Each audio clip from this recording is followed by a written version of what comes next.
जेव्हा 10 आयुष्य तुमच्यावर निर्भर असते ना, तेव्हा आपल्याला फक्त चालत जावं लागतं, थांबू नाही शकणार. युटर्न नसतं लाईफमध्ये काही डिसिजनचं. प्रेम आहे म्हणून खूप कमी लोक आहेत. माझं जे शेल्टर आहे that is cage free and tie free. माझी गाई पण एकदम फिट आहे, माझे कुत्रे पण एकदम फिट आहे, unless they are under treatment. आम्ही रिस्पॉन्सिबिलिटी घेतली आहे. आम्हाला दुसरं कोणी आम्हाला काम करायला लावत नाही, हे आम्ही आमच्या इच्छाने करतोय. मग ते अप्रिशिएट करायला पाहिजे ना. माझं एकच सजेशन असतं लोकांमध्ये की तुम्हाला जर मदत नाही करायची आहे तर नका करू, पण दुःख करू नका त्यांना. मला असं वाटतं की आपण स्ट्रीट डॉगला हे डॉग बिस्किट द्यायच्या ऐवजी सोडून द्या, नका फीड करू. जर डॉग्सला तुम्ही 4 दिवस फीड करतात, 5व्या दिवशी ते वाट बघतात तुमची की हे लोक येतील मला खायला देतील.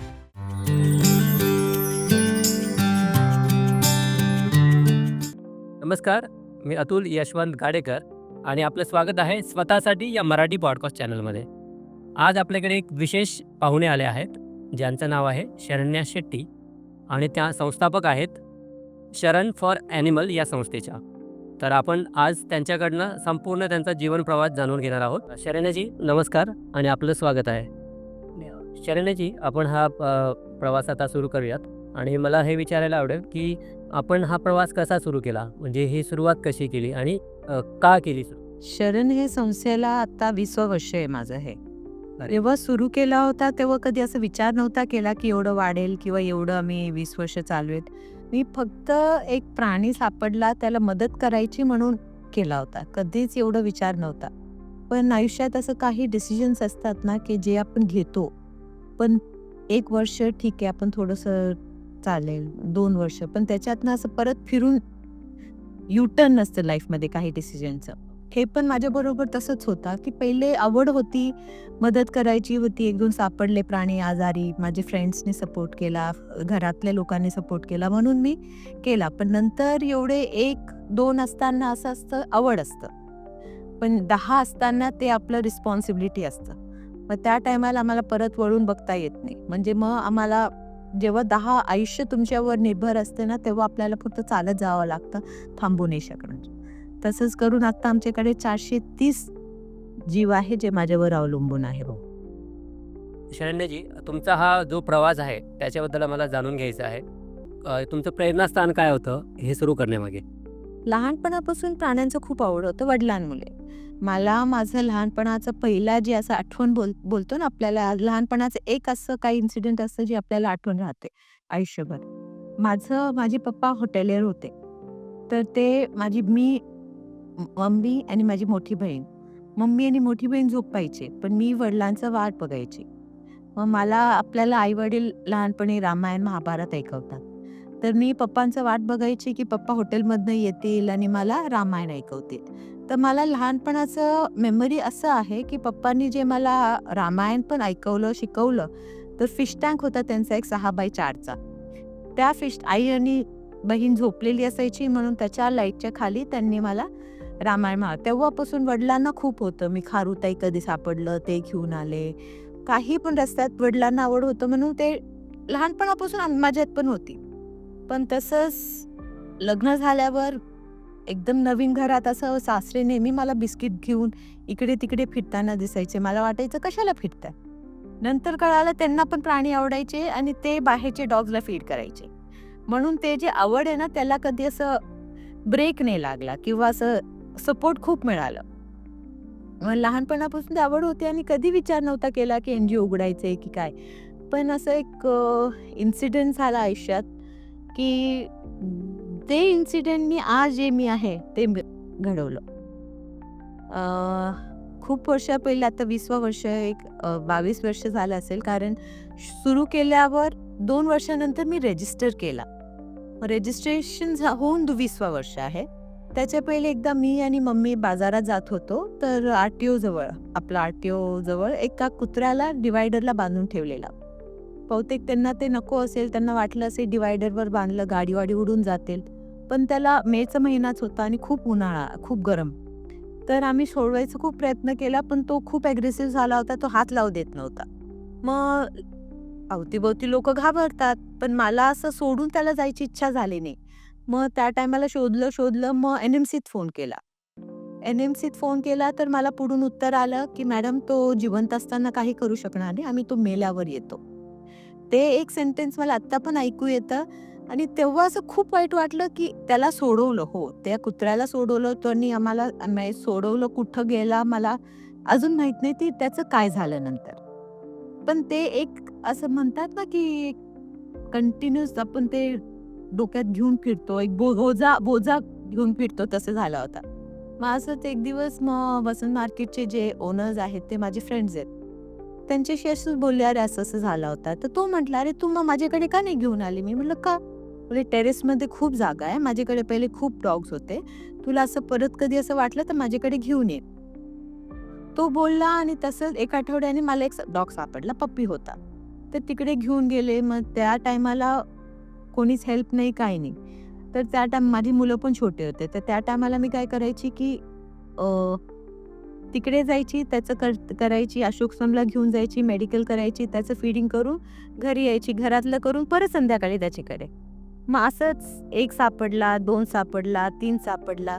मग अशोकचंदचे डॉक्टर्स आणि ते सगळे लोकांना माझे नंबर द्यायला लागले, की असं-असं मॅडम आहेत, ते करतात. तुम्हाला काही मदत पाहिजे किंवा कोणी घेऊन आले डॉग्स तर त्यांच्याकडे जा. तर तसं लोकं पण जुळत गेले. मग एक न्यूजपेपर टाइम्स ऑफ इंडियावाल्यांना त्यांनी ऐकलं माझ्याबद्दल. तर ते एक आर्टिकल आलं. त्यानंतर मी लाईफमध्ये परत वळून नाही बघितलं.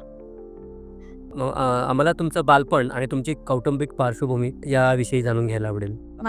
मी खूप ना असं एवढं साथ नाही मिळत. पण मी लकी राहिली आहे खूप. खूप फील्ड्समध्ये मी सांगते ना, मी खूप लकी राहिली आहे. आई-वडिलांना आवड, सासरी आली, सासऱ्यांना आवड, हसबंड आणि हे फील्डमध्ये असले ॲग्रीकल्चरल आणि फार्मिंग फील्डमध्ये असल्यामुळे त्यांच्यामध्ये पण ॲनिमल्स एक लाइकिंग असतंच. मग मला असं कधी असं नाही, की मला करताना कोणी थांबवलं. असं कधीच झालं नाही. कारण नाहीतर खूप असं लोकं आहेत, खूप आता ह्या फील्डमध्ये खूप मुलं आलेत. पण त्यांना घरात आवडत नाही, घरी घेऊन जाऊ शकत नाही. माझं लहानपणापासून खूप होतं. मी 2 वर्षाची होती. जन्म माझा मंगलोरचा आहे. पण वडील 2 वर्षाचे होते तेव्हापासून नाशिकला आले. माझं स्कूल, कॉलेज सगळं इकडे. आज मी जे आहे मी नेहमी एकदम गर्वाने सांगते मी नाशिककर आहे. कारण मला नाशिक प्रिन्स दिली आहे. तर लहानपणापासून ते आवड नेहमीच होतं. कधी आणि त्या टायमाला आपल्याला नाशिकमध्ये सगळं द्राक्षाचे बागं, तिकडे फॉक्स रडायचे, जॅकल रडायचे. तर मी लहानपणापासून ना ते गंगापूर रोडला काहीच नव्हतं. आमच्या घराजवळ मागे जंगलच. तर त्याच्यामध्येच वाढलेली आहे. माझी मम्मी नेहमी सांगत असते, आम्ही मोगली बघायचो ना, तर तेव्हा, की "तू फिमेल मोगली, तू फिमेल मोगली." ते तसंच झालेलं आहे. पण हे फील्ड असं आहे ना, की कधी पण रात्री 11ला फोन येतात, 12ला फोन येतात. तर कधी आत्ता तर मी खूप कमी जाते, कारण आता स्टाफ आहेत भरपूर. पण पहिले पण जेव्हा जायची कधी कोणी विचारलं नाही, की का जातीये, कुठे जातीये? मुलं छोटे होते. मुलांनी पण खूप साथ दिली. मुलं पण असं कधी नाही, की मम्मी कुठे आहे? मम्मी काय आहे? काय नाही. त्यांना माहिती आहे कुठे गेले, मग कधीच कोणी हे नाही केलं. तुम्ही कुठला असा एखादा पहिला प्राणी जो रेस्क्यू केला, म्हणजे तुमचा तो अनुभव कसा होता? त्याविषयी सांगाल का? माझं पहिला रेस्क्यूमधला, त्यानंतर तर खूप रेस्क्यू झाले, खूप मेमरीज आहेत. पण पहिला एक रेस्क्यू होता, एक ग्रेट डेन होता. बाबू नाव ठेवलेला त्याला. तो ब्लाइंड होता. तो त्याचा इतकं म्हणजे खूप ओल्ड होता, रस्त्यात सोडून दिला, ब्लाइंड होता आणि ग्रेट डेन्सला खाणं-पिणं देणं काय हे कमी नाहीये. म्हणून ते बहुतेक ओनर्सनी सोडून दिला, अबंडन केला. तर तो आपल्याकडे आला. 2-3 वर्ष माझ्याकडे राहायला, ब्लाइंड होता. त्याला फक्त माझं पाय पाय पण मी शेल्टर जवळ आलं की त्याला कळायचा. तो सगळं येऊन धावत-धावत यायचा, गेटजवळ थांबायचा, आली की माझ्या माझ्या मागे, मागे, मागे मला स्मेल करत-करत. त्याचं जेव्हा एंड झालं ना, तर मला शेल्टरवरनं फोन आला की "मॅडम तो खूप कसं तरी करतोय, तुम्ही या." मी मुंबईला होते. मी मुंबईहून नाशिकला आले, ना सगळं घरी गेले. मला एवढं सिरियसनेस नव्हता मग वाटत. मला वाटलं आजारी असेल. मी तिकडे गेले त्याला जसं मी सांगितलं त्याला स्मेल यायचा माझा. तो त्याच्यात पण उठताना ते उठायचा प्रयत्न केला, 2दा पडला खाली. मग तरी तो वॉचमननी थोडं धरलं त्याला, तर माझा बघून एकदम हात-पाय जोरजोरात हलायला लागले. मी जवळ गेले, माझ्याजवळ बसला, माझ्या मांडीत डोकं ठेवलं आणि मी कधीच म्हणते, की मी बाबूला जे आहे ना, माझं रेस्क्यूमधलं लाईफमधलं त्यांनी जे मला हे केला, रिस्पेक्ट दिला, की ते मी कधीच विसरणार. माझं चुकीचं पण असेल, पण मी एवढं वर्ष प्राण्यांमध्ये राहिली आहे ना, की मला असं वाटतं माणसांपेक्षा ना प्राण्यांचं जे ओढ आहे ना, ते आपल्याला सुटत नाही. माणूस कधी आपण आपल्या घरातले पण कोणी जेव्हा एक्सपायर होतात, आपण थोड्या दिवसांनी ते विसरतो, पण हे लोकं नाही विसरत. किती वर्ष होऊ दे आणि तुम्ही किती त्रास दिला असेल, किती मारलं असेल, किती काय केलं असेल, ते विसरत नाही. कारण आता आपण आम्ही शेल्टरमध्ये पण बघतो ना, खूप लोकं येतात, सोडून जातात, वय वय झालंय म्हणून सोडून जातात. तरी ते डॉग्सला त्यांचं एवढं आवड असतं ना, की ते सोडून जातात. ते त्यांच्यावर अत्याचार करून जातात, तरी ते त्यांचं वाट बघतात. शरण फॉर ॲनिमल्स ही संकल्पना कशी निर्माण झाली? त्यामागे प्रेरणा काय होती? मी जसं पहिले पण म्हटलं ना, माझं पहिले कधीच विचार नव्हता. मला फक्त आवड आहे हेल्प करायची म्हणून सुरू केला होता. पण एवढं वाढत गेलो एक किंवा मग नंतर NMCचा एक इन्सिडेंट झाला होता इकडे आपल्या नाशिकमध्ये. जिथे सातपूरला खूप एका रेबीड डॉग्सने 6 मुलांना चावला होता. तर त्या टायमाला मग त्यांच्याकडे कोणीच नव्हतं, तर ते माझ्याकडे आले, की "मॅडम असं-असं आहे, तुम्ही ठेवता का?" मग आम्ही होतो वसंत मार्केटला 4th फ्लोअरला. तरी तिकडनं इकडनं नाशिकचे आमच्याकडे 20-20 डॉग्स दिवसाची यायची वरती. 5व्या मजल्यावर ते डॉग्स ठेवायचो. मग लोकं कंप्लेन करायला लागले. मग ते तर आम्ही केलंच. तरी त्या टायमाला असं वाटलं, की आता लोकं जुडताय आणि जेव्हा आपल्याला माहीत आहे, की लोकं जुडताय, लोकांना पण हे मदत हवी आहे आणि लोकांपेक्षा जास्त मला असं वाटतं, की आपण जेव्हा माणूस पडतो, माणसांचा एक ॲक्सिडेंट होतो. ॲम्ब्युलन्स येते, 10 लोकं जमा होतात. पण तुम्ही आता किती वेळा पाहिलं असेल हायवेवर कुत्र्यांना गाडी उडून जाते. कोणी थांबत आहे. इनफॅक्ट त्याच्यावरनं 10 गाड्या जातात. मग मला असं वाटलं, की जसं आपलं आहे जीव, आपल्याला जसं फील होतं, आपल्याला जसं आहे, त्याच्यापेक्षा जास्त ह्यांना फील होतं प्राण्यांना. फक्त डॉग्स नाही, फक्त सगळ्या प्राण्यांना. मग आपण त्यांच्यासाठी का काही मदत करत नाही? मग त्या टायमाला मग असं आणि लोकं पण जुळत गेले होते. मग नंतर असं वाटलं, की नाही आपण NGO सुरू करायला पाहिजे. मग NGO सुरू करायला पाहिजे. मग ते प्रोसिजर सुरू झालं. माहीत काहीच नाही, की NGO सुरू करायला काय प्रोसिजर होतं आणि 20-22 वर्षा पहिले तर काहीच नव्हतं नाशिकमध्ये एवढं हे अवेअरनेस. मग त्या टायमाला मग लोकं जुळत गेले. मग इन्फॉर्मेशन्स काढून मग PFAला अप्रोच केला. कारण त्या टायमाला मेनका गांधी सगळ्यात मोठे होते. मग त्यांना एक मेल टाकलं, की त्यांच्याकडनं लगेच रिप्लाय आला, की "हो, तुम्ही उघडा, आमचं PFAचं युनिट करून करा." मग त्यांनी सपोर्ट केला. मग इकडे चॅरिटी कमिशनमध्ये गेलो. मग त्या टायमाला त्यानंतर ते रजिस्ट्रेशन झालं. म्हणजे 3 वर्षे काम केल्यावर मी रजिस्टर केला. कारण तेव्हा मला वाटले, की गरज आहे. नाशिकमध्ये गरज आहे. कारण हे बघा 1-2 प्राणी असताना आपण आपल्या फंड्समधनं करू शकतो. पण जेव्हा 10-15 आणि दिवसाचे 50-50, 60-60 डॉग्स तुमच्याकडे येत आहे, त्यांचं औषधं, त्यांचं फूड काही कमी ह्याच्यात होत नाही. मग नंतर स्टाफ त्यात ठेवावं लागतं. मग त्यानंतर वाटलं, की नाही आता NGO रजिस्टर करू, आपण हे करू. पण तसंच एक करत गरज वाटली म्हणून आमचं एक जर्नी सुरू केलेलं आहे. पहिले आम्ही प्लॅन करून कधीच काही केला नव्हता. जेव्हा आम्हाला गरज वाटली तेव्हा मग नंतर रजिस्टर करत गेलो. आज तुम्ही नेमके कुठले प्रकल्प राबवत आहात?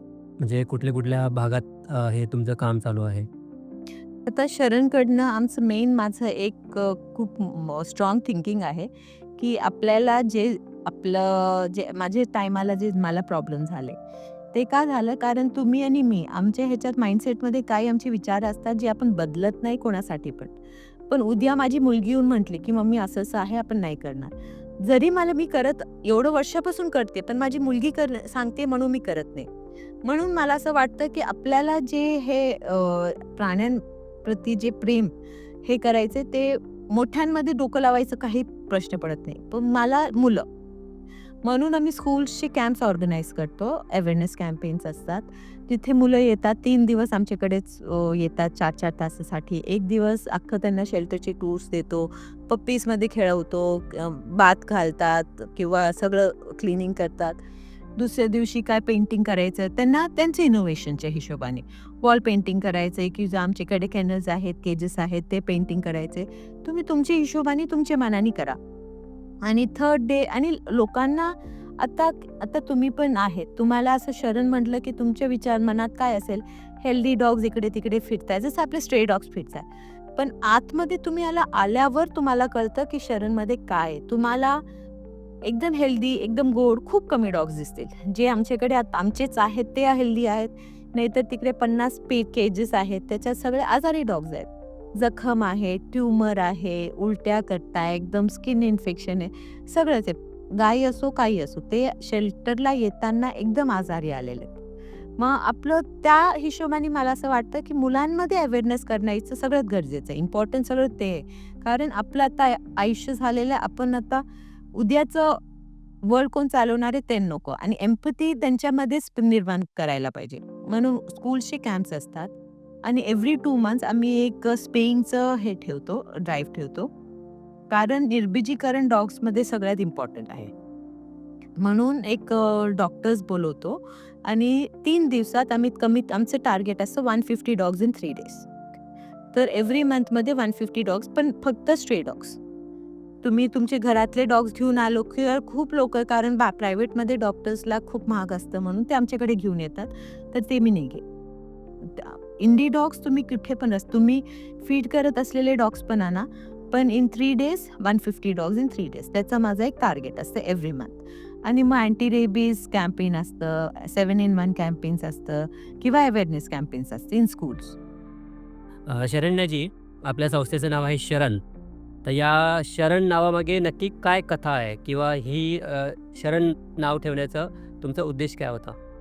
आई-वडिलांनी बहुतेक माझं नाव पण विचार करूनच ठेवलं असेल. काय आहे ते हे माहीत नाही, शरण्य नावच आहे माझं. पण जेव्हा रजिस्टर करायला आलो ना, तर ते खूप नाव आम्ही डिसाईड केला, पण ते ऑलरेडी रजिस्टर्ड होते. मग असंच एक फ्रेंडनी सजेस्ट केलं, की शरण ठेवू, तुझं नाव पण येईल आणि शरणचं मीनिंग पण शेल्टर येतं. मग ते आम्ही रजिस्टर करायला गेलो, की ते अप्लाय नाही केलेला, म्हणून मग ते शरण म्हणून नाव. शरण्याजी, मला फक्त हा प्रश्न विचारायला आवडेल, की तुम्ही जे हे काम करत आहात, यात जनतेचा प्रतिसाद कसा असतो किंवा तुमच्या या उपक्रमात लोक सहभागी होतात का? लोकं सहभागी तेव्हापर्यंत होतात, जेव्हा गायीचा प्रश्न असतो. लोकांना बैल नको असतं. लोकांना डॉग्स नको असतात. तर काय होतं, की आम्ही जेव्हा कॅम्पेन्स करतो, तर लोकं येतात, जुडतात, पण गायींसाठी करणार नाही. आणि माझ्याकडे 80% बैल आहेत. माझ्याकडे फिमेल गाई खूप कमी आहे. मग लोकं येतात, बघतात आणि मग परत वळून जातात आणि लोकांना डॉग्स नको असतात. आणि माझ्याकडे 180 डॉग्स आहेत. मग लोकांना असं वाटतं, की डॉगसाठी काय करायचं? गायी आहेत, हे प्राणी आहेत, तर बैलांसाठी का करायचं? कारण लोकं प्रेम आहे म्हणून खूप कमी लोकं आहेत. लोकं करतात फक्त देव, पंडितने सांगितलं, घरी काय झालेलं आहे त्याच्यामुळे. नाहीतर प्रेम म्हणून खूप कमी लोकं करतात. आणि तिकडे येऊन बघितल्यावर असं वाटतं, की नाही, हे बैलं आहेत किंवा हे असं एवढं घाणेरडं डॉग आहेत. अरे घाणेरडं डॉग आहे, पण त्याचं जीव तर आहे ना. म्हणजे मला अक्षरशः तुम्ही बिलीव्ह नाही करणार. मला खूप लोकांनी हातात पैसे दिला आहे आणि सांगितलं, हे आम्ही फक्त गायीसाठी करणार. मग ह्याचे हे पैसे तुम्ही गायींचे, आता माझ्याकडे जेव्हा 80 गायी आहेत, जेव्हा ते खाताना मी बैलांना धरून ठेवू शकणार नाही ना, की तुम्ही खाऊ नका, हे गायींसाठी आहे. तर असं पण हे होतं, की लिटरली लोकं फिमेल्स आणि मुलांमध्येच नाही, ह्युमन्समध्येच नाही, प्राण्यांमध्ये पण खूप भेदभाव असतात. मेल नको, फिमेलच पाहिजे. डॉग्समध्ये फिमेल नको, मेलच पाहिजे. गायीमध्ये फिमेलच पाहिजे, मेल नको, असं असतं खूप. तुम्ही पण नोटीस केलाच असेल. आता नाशिकमध्ये पण बघा, खूप लोकं आहे ॲस्ट्रोलॉजर्स सांगतात म्हणून. तर आम्ही खूप बायका आहेत, गायींना काळं गाईला हे खाणं-पिणं दे, हे दे. पण त्याच्यात घेऊन जाऊन कशात ठेवतात? चणा आणि गूळ. प्लास्टिकमध्ये घेऊन जाऊन त्याच्यासमोर ठेवून देतात. ते गायींना काय कळतं? ते प्लास्टिक पण खाऊन घेतात. पण तुमच्या पुण्यासाठी त्याचे हाल होत आहे ना. आणि मला एक सांगा, कोणतं असं देवाचं मूर्ती आहे किंवा फोटो आहे ज्याच्यात प्राणी नाहीये? आणि असं बघायला गेलो ना, आपण ह्या वर्ल्डला माणसंच त्रासदायक आहेत. आता कोविडच्या टायमाला आपण सगळं आत होतो. प्राणी सगळे बाहेर होते. अख्खं जग सुंदर झालं होतं. आपण बाहेर निघालो की परत तसंच, तिकडेच कचरा, तिकडेच हे, इकडेच हे. प्राणी कधी खराब करत नाही. आपणच खराब करतो आणि आपण जे एकदम व्यवस्थित राहतात, तेच आपल्याला नको असतात. तुमच्या दैनंदिन जीवनात यामुळे काय बदल झाला आहे? आता बघा, मला आता ह्या फील्डमध्ये जसं मी सांगितलं 20वा वर्ष आहे. जेव्हा सुरू केलं मुलं छोटे होते. आता मुलं भरपूर मोठे झालेत. मुलगी ऑस्ट्रेलियाला आहे, मुलगा पण नाही आहे भारतात. तर माझ्याकडे याचा भरपूर टाईम असतं. जेव्हा ते होते तेव्हा खूप मला ॲडजस्टमेंट करायला लागायचं. त्यांची शाळा, त्यांचं क्लास, त्यांचं हे. पण आता मी ह्या फेजमध्ये आलेत ना, की माझं 95% ऑफ लाईफ इज फॉर शरण.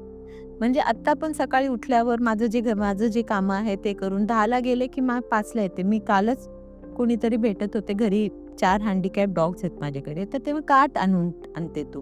मी म्हटलं दोघं मुलं घरी नाहीयेत. हसबंड ट्रॅव्हलिंगमध्ये असतात. मी म्हटलं मी घरी पाहिजे, मी येते फक्त ते आहेत घरी म्हणून. नाहीतर काय काम आहे मला घरी येऊन? मग असं पहिले खूप ॲडजस्टमेंट करावं लागलं होतं. पण थँकफुली घरातल्या लोकांनी खूप साथ दिली. मुलांनी खूप साथ दिली. घरातले लोकं तर मोठे आहे, समजूतदार आहे.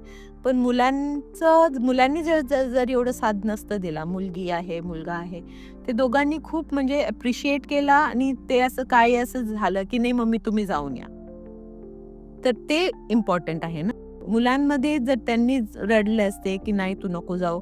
कारण माझ्या मुलीला एवढं प्राणी आवडत नाही. मुलाला खूप आवडतं, मुलीला एवढं आवडत नाही. पण तिच्यामध्ये तेवढी एम्पॅथी होती, की कुठे काय प्राणी दिसलं किंवा घरात मी चालले, की तिला माहिती आहे का जातं थांबवायचं नाही, रडायचं नाही.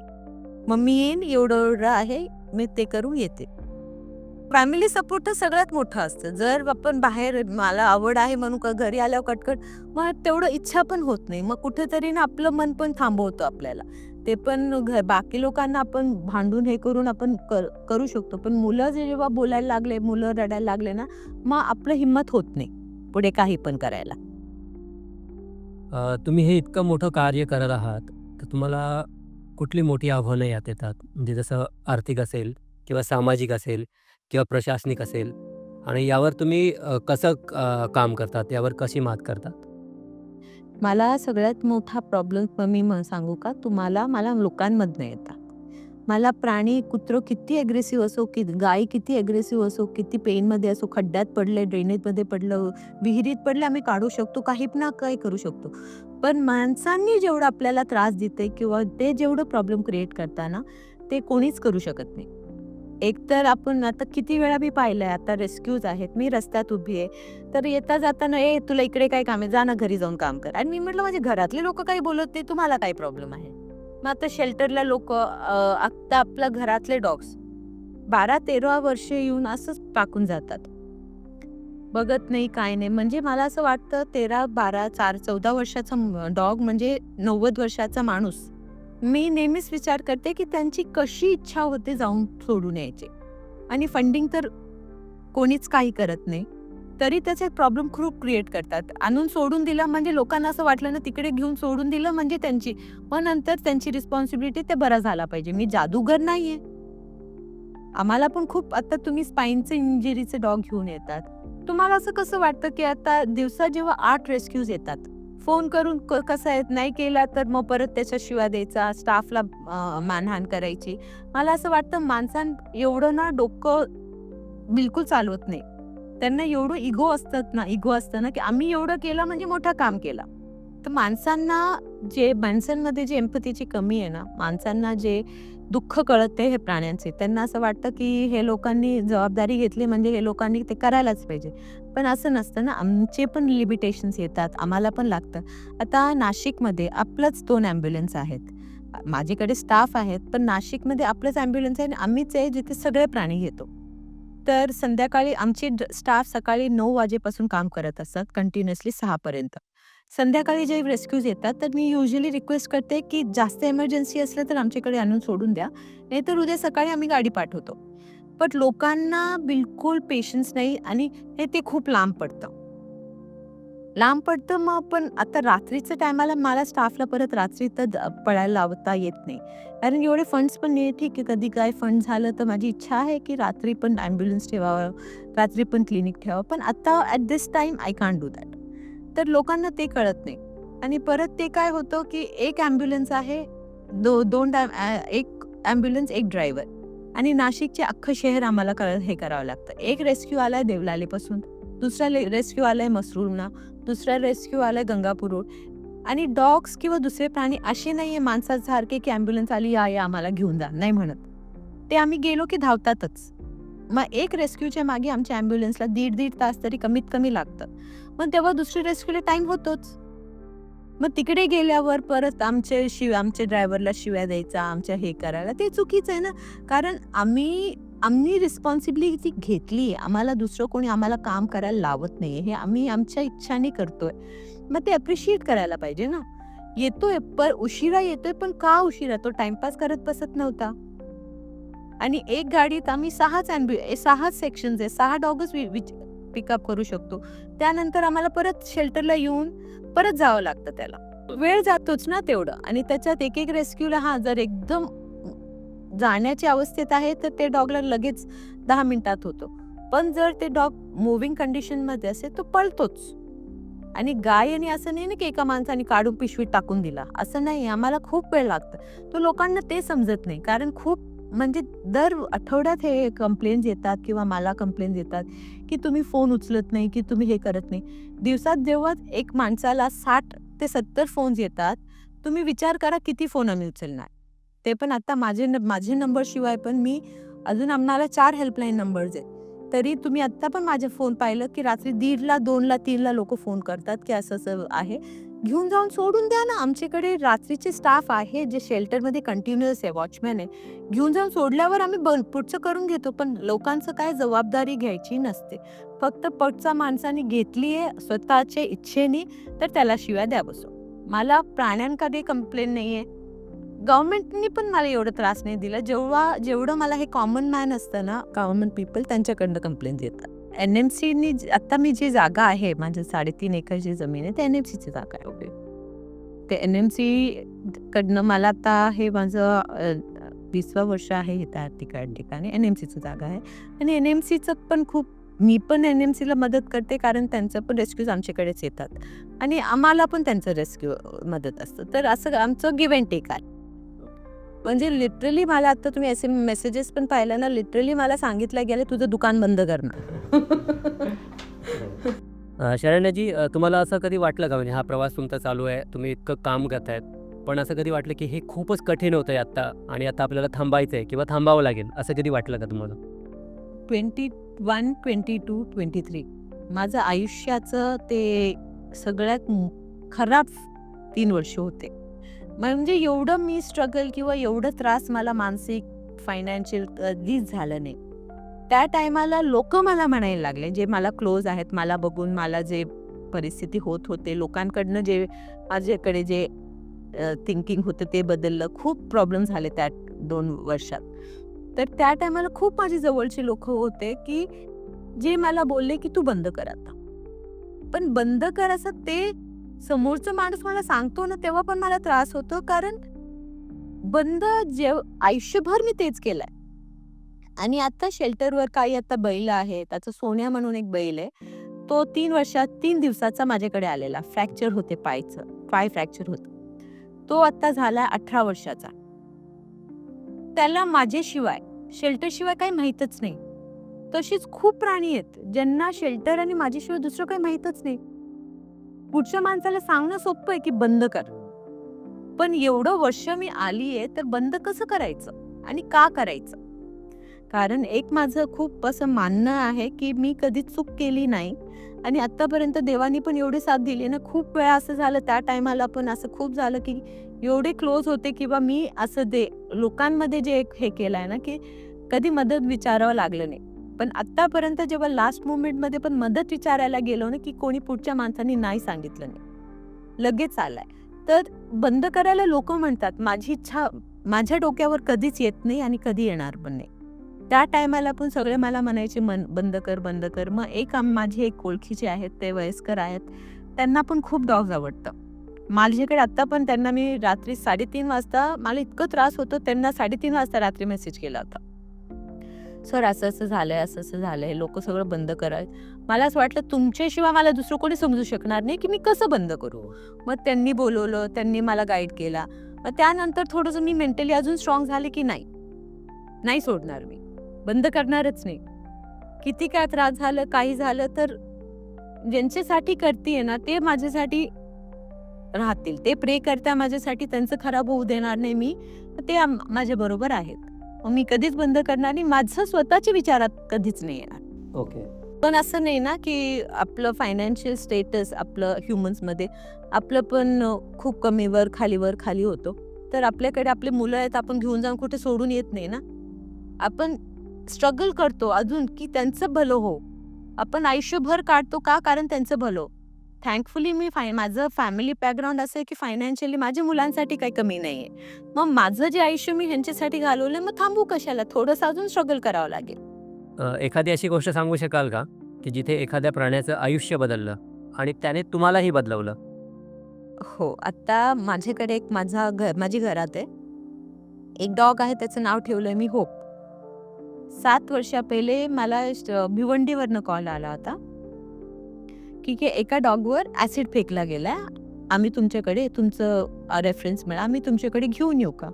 म्हणलं ओके घेऊन या. आता आपल्याला ॲसिड फेकलं, आपल्याला काय वाटतं थोडं स्किन जळालं असेल, काय जळालं असेल. तर 1 वीक नंतर मला शेल्टरवरनं फोन आला, की मॅडम आपने ऐसे-ऐसे बोला था कि वो आए हैं. मी म्हटलं हां, घ्या ते डॉग आणि ठेवून द्या आतमध्ये. त्याला ओटीत ठेवला होता. तुम्ही विचार करणार नाही, जेव्हा मी गेले शेल्टरला तर मी विसरले होते अबाउट दॅट डॉग, की ते केस आलाय. मग परत सगळे मला बोलले, की "मॅडम तू आप सिर्फ जाके वो डॉग को देखो." तर ओटीत गेले, की मला टाईल्स आहेत हां तिकडे. टाक, टाक, टाक असा आवाज येत होता. आत गेले तर तो डॉग 2 हाडांमध्ये चालत आलाय. 2 हाडं. पुढचे दोन्ही पायाला पॉ नाही, स्किन नाही, काही नाही. फक्त हाडं. आणि अख्खं डोळे जळालेले, हे जळालेलं खूप हाल होतं. पण तो डॉग त्या पेनमध्ये पण एवढा स्ट्रॉंग आणि एवढं हे ना होप म्हणतात ना, की मला जगायचंय. खाणं-पिणं दिलं, की लगेच खाऊन टाकलं. औषध दिलं. कमीत कमी 2,000 पेक्षा जास्त मॅगेट्स काढले असेल त्याच्या डोक्यात. किंचाळला नाही, म्हणजे आणि दुःखच त्याला एवढं झाले होते, की ते काढणं त्याला काहीच वाटलं नाही. मग त्या टायमाला असं खूप मला त्याला बघून असं वाटलं, मी त्याला घरी घेऊन आले. घरी घेऊन आले, त्याचा व्हिडिओ पोस्ट केला होता. ते एवढं व्हायरल झालं, की अमेरिकन मला एक कॉल आला, की "you have adopted that dog. We want to bring him here and we will take care of him." NGO होता तिकडचा. मला खूप आनंद झाला, की चांगलं आहे ते घेतील, हे करतील. मग मग मी जुडले, की होपला एकदम बरं करून मी अमेरिकाला पाठवेन. तो होपचं सगळं केलं, तो बरा झाला, सर्जरीज केले, पाय कापले त्याचे, फक्त 2 हाडांमध्ये कांगारूसारखं चालतो, सगळं केलं. मग जेव्हा ते टाईम आलं ना त्याला पाठवायचं, तेव्हा एकतर माझी अटॅचमेंट झाली होती त्याच्याशी. माझी अटॅचमेंट तर झालीच होती. नंतर मला विचार आला, की अमेरिकात रूल आहे, 2 वर्ष ठेवतात.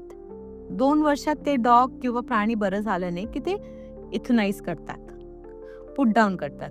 तर होपचं केस असं आहे, की कोण लोकं घेतील? का घेतील? 2 पायांमध्ये चालतो, हे करा आणि एवढं मी खर्च करणार, त्याला अमेरिकेत पाठवणार. 2 वर्षात जर त्याला घर सापडलं नाही, ते लोकं परत पाठवणार नाही माझ्याकडे. तो पुट डाउन केला जाईल. म्हणून मग आणि माझी पण अटॅचमेंट झाली होती. ते that was the main reason त्याच्यापेक्षा जास्त. मग मी पाठवलं नाही. ते डॉगला तुम्ही आत्ता घरी बघा. अख्खं आमचं एरिया फिरून येतो. माझे दुसरे 2 डॉग्स बरोबर फिरून येतो. गाडी ड्राईव्हला येतो आणि इतकं स्ट्राँग आहे ना, म्हणजे असं 2च पाय आहेत. पण दुसरे 2 डॉगपेक्षा जास्त कोणी घरात येऊ शकत नाही. आणि मी जर इकडे बसली ना, तुम्ही माझ्या रडारच्या इकडनं तिकडनं कोण लोकांना काय वाटतं, की 2च पाय काय करणार तो? त्याने लिटरली 2 माणसांना पकडलंय कारण माझ्या अवती-भोवती फिरलेले. त्याचे एवढं मेंटली स्ट्राँग तुमचं हे काम खूप मोठं आहे आणि त्यासाठी पण एक टीम पण खूप महत्त्वाची आहे. तर तुमच्या टीमबद्दल सांगाल का? म्हणजे कोण-कोण तुमच्यासोबत आहेत? माझे ट्रस्टीजबद्दल बोलायला गेलो, की माझे ट्रस्टीज एकतर मी, माझे हसबंड आहेत. मग आमचे जे शरणचे लॉयर्स आहेत, लॉयर आहे महेश्वरी भाभी म्हणून ते आहेत. मग ए-बी-एच बिल्डर्सचे अट्टल म्हणून आहेत, ते आहेत. पण ते लोकं शिवाय माझं एक वर्किंग कमिटी आहे. वर्किंग कमिटीमध्ये जे खूप ॲक्टिव्हली ज्यांना प्राण्यांबद्दल आवड आहे ते लोकं आहेत. जसे श्रीनिवास लाल आहेत, वरुण कौशिक म्हणून आहे. एक जंपिंग हाईट्स म्हणून गोवाला आणि सगळे ठिकाणी बंजी जंपिंगचं युनिट आहे. मुलगी यंग मुलगी ती आहे. तर हे लोकं अशी आहेत ना, की मी कधी-कधी जर मुलीकडे गेले, कुठं गेले, तर एकदम ॲक्टिव्हली इन्व्हॉल्व होऊन काम करतात. ट्रस्टीज खूप कमी आहेत, कमी ॲक्टिव्ह आहेत. पण ई-सी जे फॉर्म केलाय, ते लोकं खूप ॲक्टिव्हली इन्व्हॉल्व होतात. आणि त्याच्याशिवाय अराउंड 62 व्हॉलंटिअर्सचं ग्रुप आहे. म्हणजे मेंबर्स आहेत, खूप लोकं जुटतात. मग आम्हाला इयरली मेंबरशिप करायचं आहे. मग ते काही ना काही रिस्पॉन्सिबिलिटी घेतात, की आम्ही हे जसं आता काही लोकं आहेत डिजिटल मीडियावाले, ते सोशल मीडिया आमचं हँडल करतात. तर तसे एक सपोर्ट मिळत जातं. कारण माझं काय आहे, मी नेहमी सांगते, की मी तुम्हाला बोलायला किंवा लोकांमध्ये पोहोचवायला मी तुम्हाला रिझन्स देते. माझ्याकडनं हे सगळे टेक्निकल जे कामं आहेत, ते माझ्याकडनं होत नाही. तसं माझ्याकडनं ते चूक झाली, की मी थोडी स्लो आहे त्याच्यात, की माझे शरणला 10 वर्षानंतर आम्ही ATG सर्टिफिकेट घेतला. कारण प्रत्येक काम मी करू शकत हो, नाही ना. exactly. मग आता थँकफुली लोकं असंच आले जे ॲक्टिव्हली इन्व्हॉल्व्ड आहेत आणि आता अवेअरनेस पण लोकांमध्ये वाढलंय. पण कुठे जाऊन असं वाटतं ना, थोडंसं असं भीती पण वाटते, की आता मला 50 होत आलंय. उद्या मला काय झालं तर काय? कारण EC आहेत, सगळं आहेत. पण जेव्हा लोकांना फंडिंग एवढं होत नाही. पण जेव्हा लोकांना असं आता जर फंडिंगचं कॉन्फिडन्स आहे, आता दर महिन्यात कमीत कमी जर 5.5 लाखाचं खर्च आहे आमचं.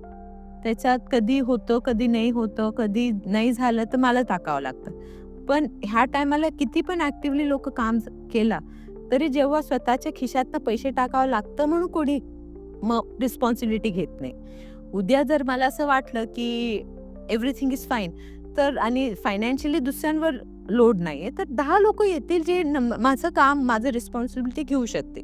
तर माझं आता मेन आहे की शरणला सेल्फ सफिशियंट करायचं. तुम्ही स्वतः प्राण्याशी संवाद साधताना काय शिकतात? किंवा ते तुम्हाला काय शिकवतात? मला त्यावर तुम्ही काही जर शेल्टरमध्ये पाहिलं किंवा कुठे पण रस्त्यातले डॉग मला लोकांना वेडी समजत असते.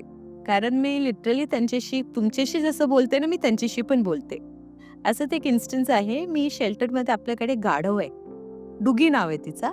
ती एक 2 दिवसाची 1.5 वर्षा पहिले आली होती. ही मुलगी आहे, 1.5 वर्षाची झाली आता.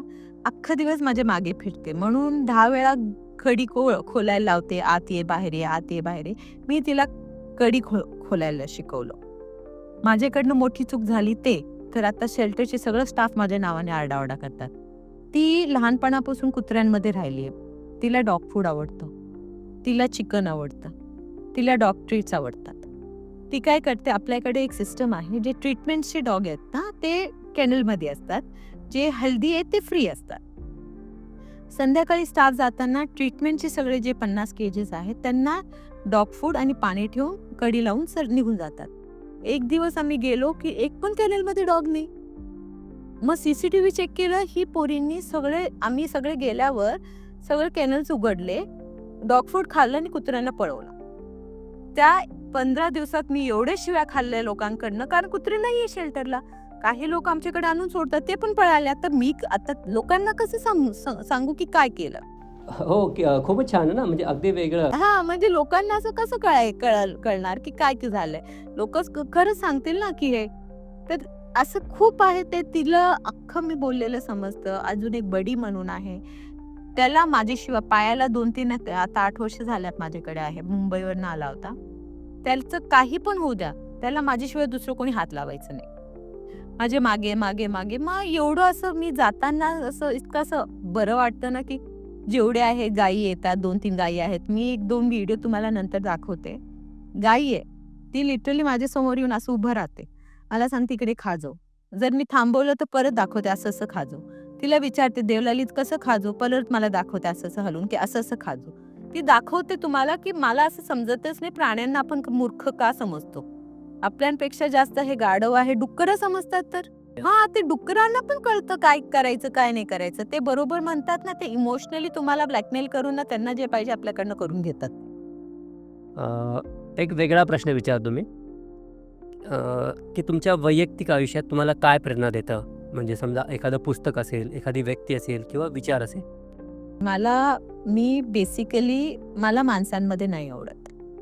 बहुतेक एक्सपिरियन्सेस पण असे झालेत ना, आय एम बेसिकली लोनर. मी 2च ठिकाणी दिसेल तुम्हाला, शरणमध्ये किंवा घरी. आणि मला सगळ्यात जास्त असं एकतर मला ट्रेकचं खूप आवड आहे. दरवर्षी एक 15 दिवसाचं सगळ्यांना माहिती आहे, 15 दिवस मुलीकडे, 15 दिवस ट्रेकला.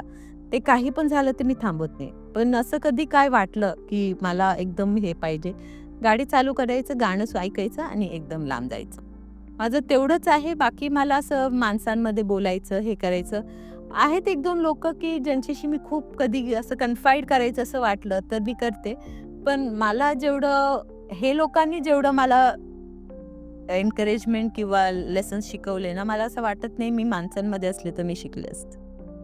प्राणी कल्याणाबरोबर तुम्ही त्यांच्यासाठी जो आहार आहे, म्हणजे त्यांना काय दिलं गेलं पाहिजे, काय नाही दिलं गेलं पाहिजे, त्याचं शास्त्र काय आहे, याबद्दल तुम्ही सांगाल का?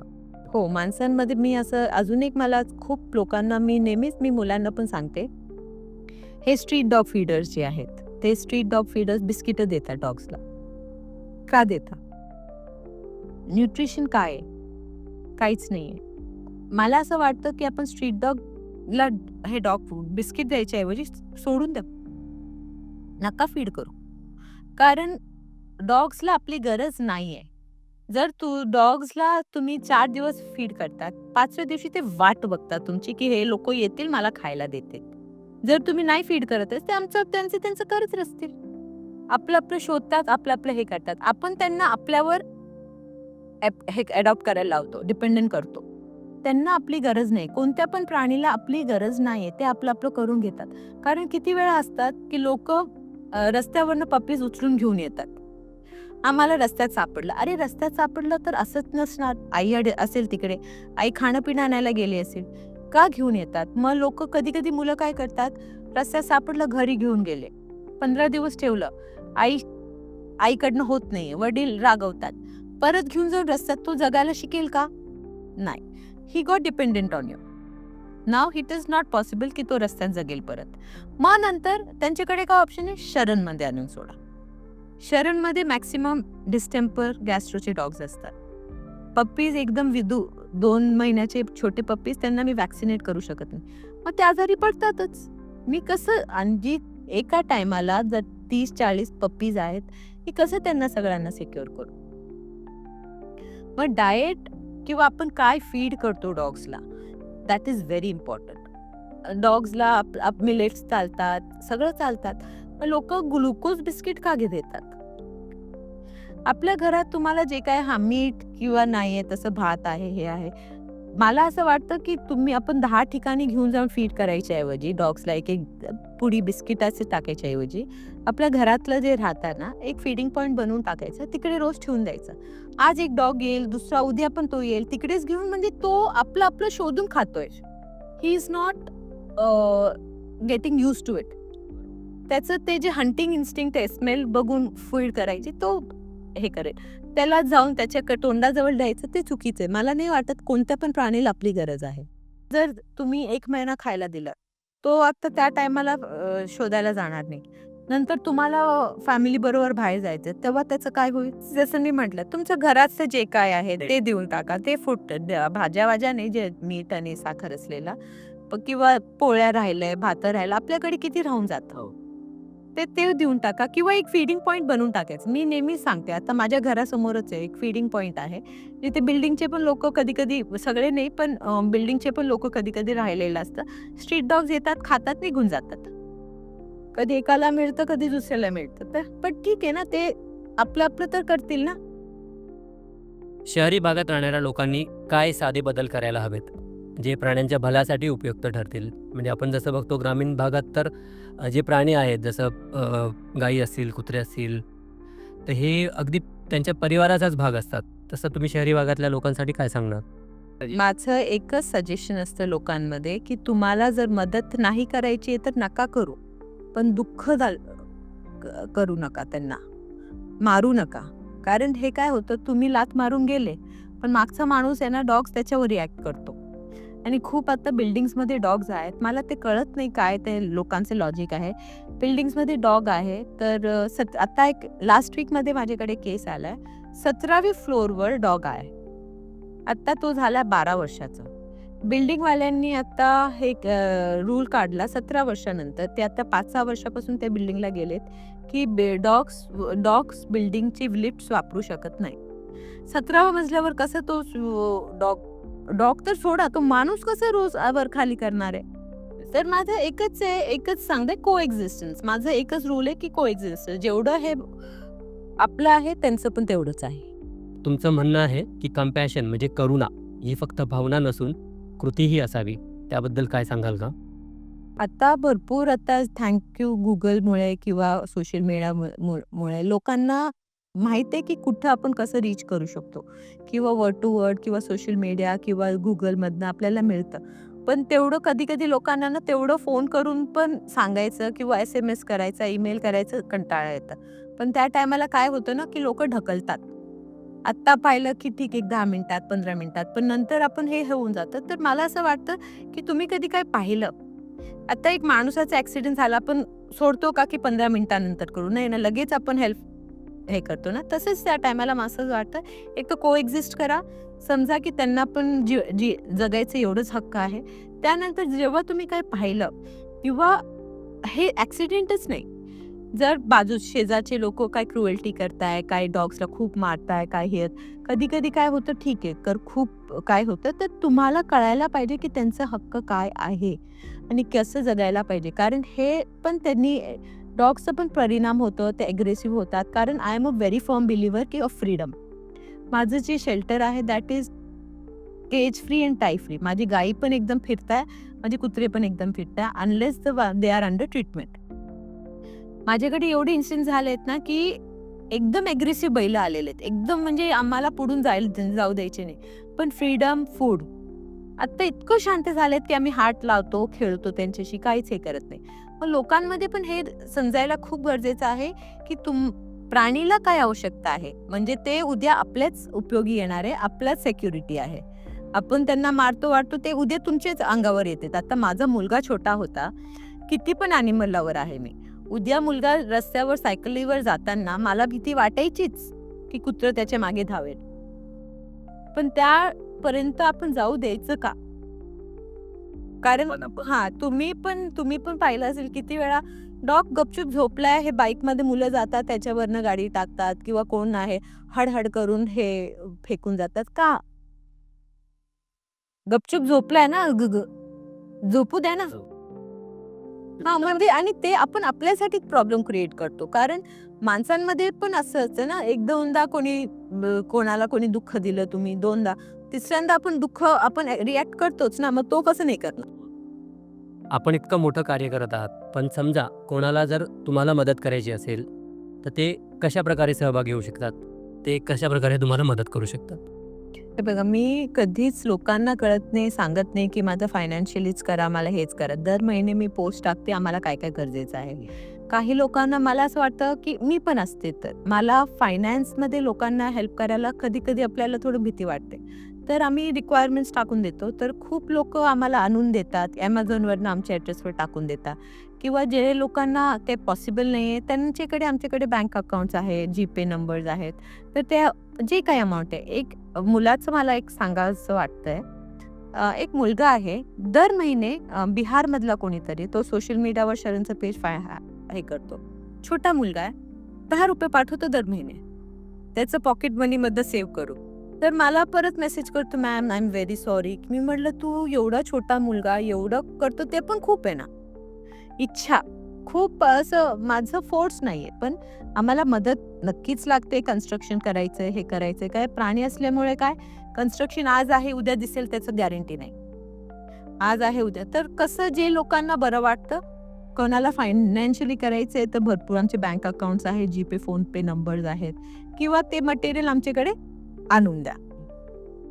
तुम्ही पूर्ण तुमचा जीवन प्रवास उलगडला आणि आम्हाला खूप मजा आली. म्हणजे खूप छान वाटलं, की तुम्ही ही इतकी प्रेरणादायी गोष्ट आम्हाला सांगितलीत. एक असा प्रश्न विचारतो मी तुम्हाला, की स्वतःसाठी आणि प्रत्येकासाठी ही 2 मूल्य जी एकत्र कशी येऊ शकतात? तुम्हाला काय वाटतं त्याबद्दल? माझं तर बघा मी ज्यांच्यामध्ये काम करते ना, त्यांच्यामध्ये स्वतःसाठीचं लॉजिकच नाहीये. ते फक्त तुमच्यासाठी आहेत. ते जे करतील तुमच्यासाठी करतील, त्यांना आनंद हो म्हणून करतील. मग मला असं वाटतं मी जे स्वतःसाठी करते, की त्यांच्यामध्ये जे जगून ते आनंद जे मला मिळतं ते माझं स्वतःसाठी आहे. मग प्रत्येकासाठी मला असं वाटतं, की तुम्ही पण हे जे प्रेम आहे आणि हे जे ते जे जीव लावता ना, तुम्ही पण एकदा आयुष्यात एक्सपिरियन्स करून बघा. आणि प्रत्येक माणसांनी करायलाच पाहिजे, की तेव्हा आपल्याला कळतं, की खरं प्रेम काय आहे. आता असं जेव्हा मी घरी जाते, जेव्हा मुलं असतात, तर मुलांचं काहीतरी अपेक्षा असतं. हसबंडचं हे बनवलं का, ते बनवलं. मुलं वाट बघतात, की तू हे आणलं का, माझं हे कर. माझे घरातले डॉग तेच 1-3 लोकं आहेत, ज्यांना मी घरी आले म्हणून त्याचा आनंद आहे. त्यांना माझ्याकडनं अपेक्षा कसली पण नाहीये. तू आली घरी, आम्ही आनंद आहे. किती पण सांगा, की आपली आई, वडील, हसबंड, मुलं सगळ्यांना एक आपल्याकडनं एक एक्स्पेक्टेशन असतं. ह्यांना आपल्याकडनं 0 एक्स्पेक्टेशन असतं. फक्त तू आली, आम्ही खुश. शरण्याजी, तुम्ही पूर्ण प्रवास उलगडला आणि पूर्ण तुम्ही तुमचं आयुष्य म्हणजे अगदी शरणलाच समर्पित केलं आहे. तुम्ही जी माहिती सांगितली त्याबद्दल तुमचं मनापासून खूप खूप धन्यवाद. म्हणजे तुम्ही नुसतं प्राण्यांसाठी नाही तर पूर्ण समाजासाठी प्रेरणास्थान आहात. पूर्ण तुमचा हा सुंदर प्रवास आमच्या स्वतःसाठीच्या श्रोत्यांसाठी खूपच प्रेरणादायी ठरेल आणि तुमचे खूप खूप धन्यवाद. आणि शरण फॉर ॲनिमल्स या जी संस्था आहे यासाठी खूप खूप शुभेच्छा. अतुलजी आणि स्वतःसाठी जे हे चॅनल आहे, मला असं वाटतं, की मी तुमचं कौतुक करायला पाहिजे, की थँक यू. तुम्ही मला बोलवलं आणि मला एक चान्स दिलं. माझं जे एक्सपिरियन्स आहे, की माझं जे एक आवड आहे किंवा वेड आहे, ते तुमच्याबद्दल किंवा लोकांमध्ये पोहोचूचं एक चान्स दिला त्याच्याबद्दल थँक यू.